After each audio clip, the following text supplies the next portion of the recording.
आणि आता पुण्यातनं एक धक्कादायक बातमी। पुणे पुन्हा एकदा एका धक्कादायक घटनेनं हादरलंय। त्यामुळे आता लोक कायदा आणि सुव्यवस्थेवर प्रश्न विचारू लागलेत। पुण्यातल्या कोंढवा भागातल्या उच्चभ्रू सोसायटीमध्ये घडलेल्या या प्रकारानं पोलीस सुद्धा अवाक झालेत। पाहूयात नेमकं काय घडलं। पुणे पुन्हा एकदा एका भयावह घटनेनं हादरलंय। कुरिअर बॉयच्या नावानं एक तरुण कोंढव्यातल्या उच्चभ्रू सोसायटीत शिरला। एका तरुणीच्या दारावर पोहोचून तुमचं कुरिअर आल्याचं या तरुणानं सांगितलं। संबंधित तरुणीनं मी कोणतंही कुरिअर मागितलं नसल्याचं सांगून सुद्धा या तरुणानं तुम्ही फक्त सही करा म्हणून आग्रह धरला। मुलीनं दरवाजाचं सेफ्टी लॉक उघडताच या तरुणानं तिच्या डोळ्यावर chemical spray फवारला।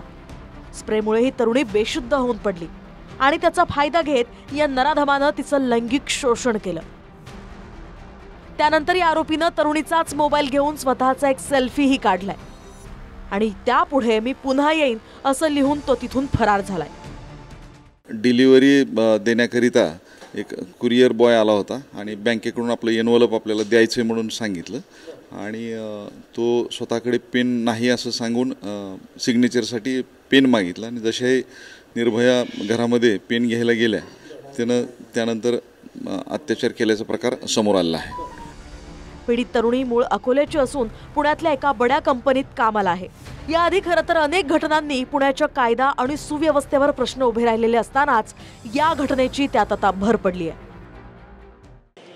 Law and order, कायद्या सुरक्षा, जनतेला सुरक्षितता वाटत नाही, हे राजकीय इश्यू होऊ शकतो याचा।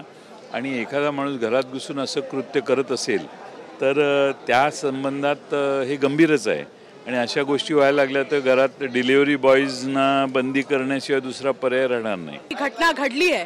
हरामखोर विकृतांची मोडस ऑपरेंडी बघा कशी आहे की कुरिअर बॉयची बतावणी करत हा माणूस आतमध्ये आला। दरम्यान संबंधित घटनेवर महिला आयोग पोलिसांच्या संपर्कात असल्याची माहिती रुपाली चाकणकरांनी दिली आहे।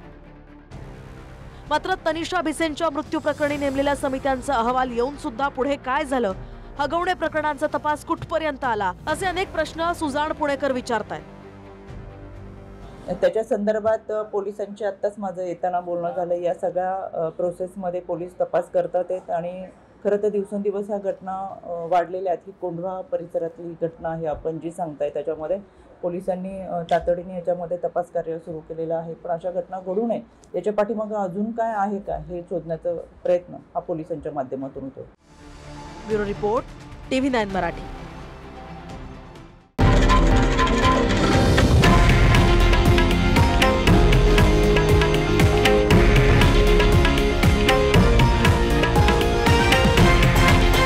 हे आहे देशातील नंबर 1 न्यूज नेटवर्क आणि आपण पाहत आहात TV9 मराठी, एकमेव।